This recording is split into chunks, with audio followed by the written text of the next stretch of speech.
Reduced Visibility by Red Nova Tyrant. 11:07. Those white numbers are burned into the backs of your eyelids as you blink, and after that second of absolute blackness, you return to see the screen has gone dark. You sigh and shove the phone into your coat pocket, the wet fabric cold against your already moist hands. Bending over slowly, you grip the handle of your grocery bag and lift it off of the ground, the bottom now soaked through. A slight wave of concern runs throughout your body. You still have a 10-minute walk back to your dorm, and if that bag breaks, well... You curse yourself for not having gone out earlier, but then again, you would only realize that you were pretty well out of food when you had reached into the closet for a snack and found only a jar of peanut butter and some dirty dishes. You'd been putting it off all week, either too busy with classes, cramming for the upcoming midterms, or had just said, "I'll do it later." You realized that you'd need food to function, due to not having purchased a meal plan for this year, though to be fair, last year's dining hall options were comparable to prison slop. Wondering if there were even any places open at this hour, you turned to your clock and saw that it had been 10:27. If you hurried, you could make it to the grocery store before they closed at 11. Looking out at the window with a groan, seeing those snaking lines of water, you quickly readied yourself, then dashed out of your room and onto the street. It had been pouring all afternoon, and now into the eerie night a light drizzle continued on. Oh, how you ran, working your smooth legs until they burned, your lungs pumping oxygen until they felt ready to explode, your throat growing tight and constricted. It hurt to suck air through your nose, and then you ran some more. The falling water pricked your cheeks like icicles falling from a starless sky. Your thin spring jacket didn't do much in the realm of keeping you dry. The liquid just soaked right through, now clinging to your arms. But you kept running. The grocery store was still within a walking distance, but not close either, and there was the time limit on top of that.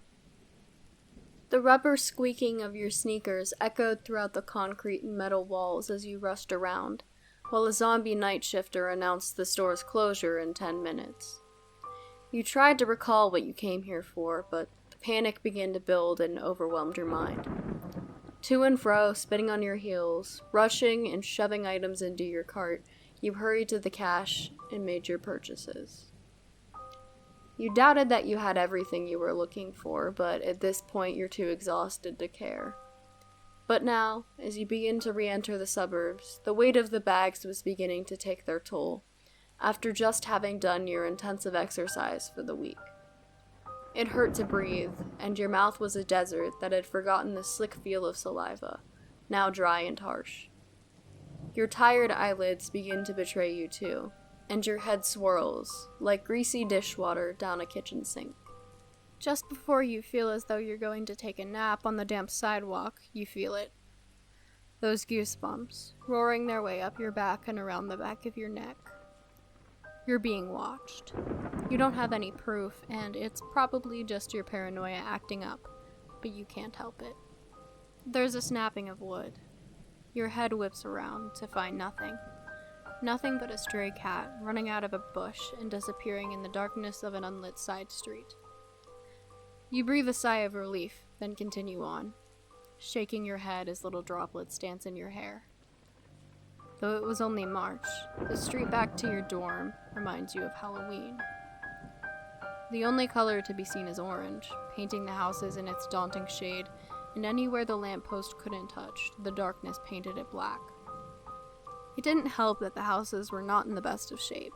Your university was the only thing dragging money and new people into the town, but as for its non-student residents, they were left to live in decrepit, paint-peeling houses. The only comfort you can take is the light of the street lamps, giving you temporary sanctuaries from the eerie and unknown risks of the street. Maxwell University and the town of Maxwell were two different beasts. It hadn't been your first choice for secondary education, but it certainly wasn't your last. Plus, with the lower costs and bigger scholarships you had been offered, there was no way to refuse. So you said goodbye to mom and dad and flew out here to pursue a career of computer science at one of the top places in the country to do so. What wasn't known before arriving was the state of the town the university resided in. You hadn't been to many rural towns, having spent your life in the city, but you hoped Maxwell was not representative of the whole. Maxwell was not an abandoned, crippled town with more empty stores than once bustling with people, but it was little bustling either. An afternoon walk downtown showed that much. It was a zombie town, filled with zombie workers and shops with no heart to them. Barely any form of pride about the university. That was kept on campus, in a much more potent, concentrated form.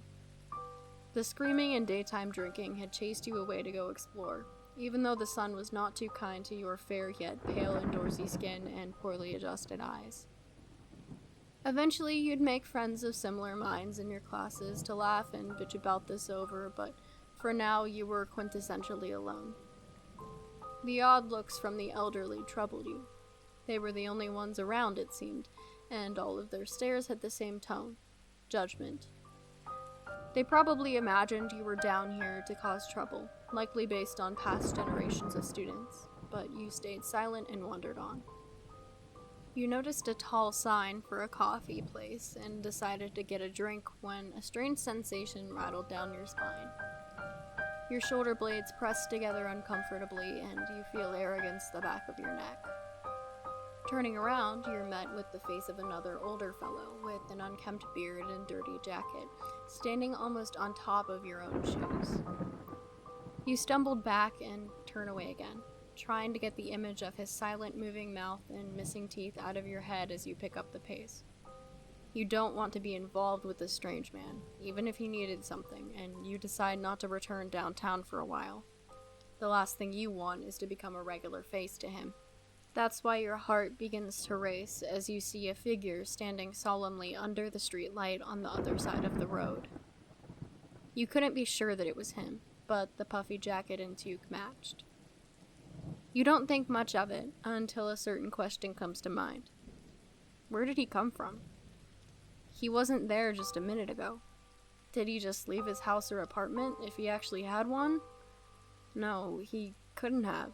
You would have heard the doors or the sounds from inside. Did you just not notice him? Perhaps it's hard to see when everything is in orange and shadows, with a light rain reducing your visibility even further. Was he waiting for you? Now your throat closes once again, and dread begins to climb onto your back, weighing down your mind. Had he been lurking behind some tree, a hedge, a house, waiting until you returned? Perhaps he saw you running to the store and knew that he'd have a good chance on your way back. Don't be ridiculous, you think to yourself. He's just going out, like you, to a destination of his own choosing.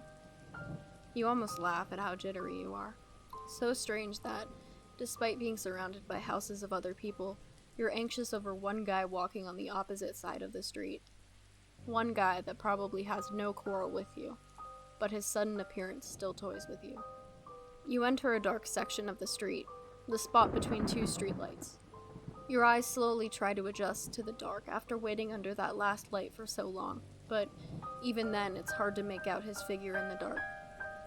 For a second, he seems to disappear completely, and you squint your eyes, wondering where he is. Entering under another light, you can get a better look at him. And now he acknowledges you. You can make out a beard, and you watch as some glinting object is quickly concealed in his pocket. You swallow nervously, then turn away and try to pick up the stride some more, leaving him gawking under that orange glow. That's all you need to know. It's time to get home. Your heart continues to do the Indy 500, accelerating harder than any of its winners.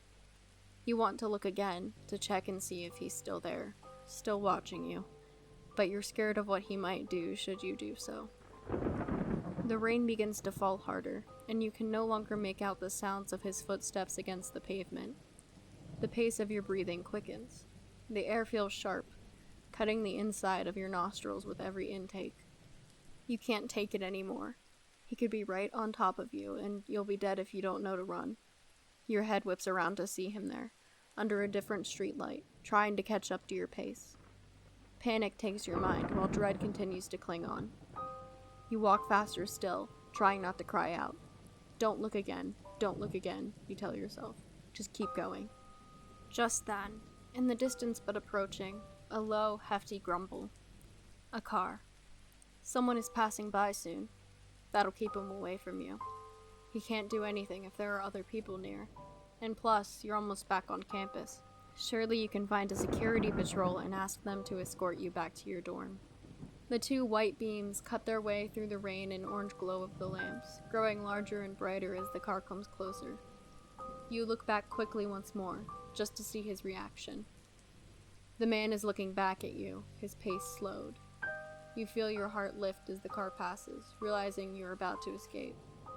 Water sprays from the wheels and nearly touches you, and you hear the sound of rubber rolling away quickly on wet asphalt. Relief slowly turning to your body, you turn to check on the man, and find he isn't there. The clapping of shoes rushes up to meet you from behind, and you turn around completely to find him striding behind you. The noise of the car had blocked out his feet, and now he had closed the gap. Trepidation overwhelms your senses. You turn back around and walk faster, holding back fearful tears. The rain wetting your face takes their place. You swallow your heart over and over again, trying to get out of there, and that's when you hear it. The running, his footsteps speeding up behind you to get you. You lift your feet and start to sprint, as the parka man runs past you and up the wet, grassy hill of your campus. You watch in shock, as he slips, shouts obscenities at the mud, then gets up and hurries into a nearby building after exposing his university key to the scanner. For a moment you catch his face, far younger than the man from downtown. You stand there in the rain, dumbstruck yet elate about the situation. You drop your bag to the ground and laugh hysterically about getting so paranoid. He was just rushing to get out of the rain. Too bad you never noticed me. Then again, you never did, not any other time. Taking that break to laugh gave me a chance to move in, unable to hear me approach over your own idiocy, to knock you out and drag your rain-covered body to my car. I was already quite anxious. That cat had nearly given away my position in that bush, but I was successful and managed to bring you here. Why was that? Why? I thought I said. You never paid me any mind. I tried everything I could to make you care, and you just used me. Used me to get all your little papers done and ace the class, while I, the local boy who worked his ass off to escape a life of shoveling pig shit and grass, got to fail. All for you, and you never even thanked me for it. One night was all I asked. Couldn't you have just given me that chance? Was it so difficult for you to just give me a shot? Maybe so. Maybe I should have known from how you treated me. Maybe I should have just respected my precious angel's request and left you alone. Maybe I should have let you go. Maybe I still should. No, what are you thinking? Hamish, going through all this only to let your darling go? No, never mind that. It's so weird, you know? To love someone so much and yet to completely despise their existence at the same time. So this is going to be my last gift to you. A lesson. Just a small one. An easy one. I'm sure you won't need any tutoring or cheating to understand. It's a lesson on why you should watch your back at night. Let us begin.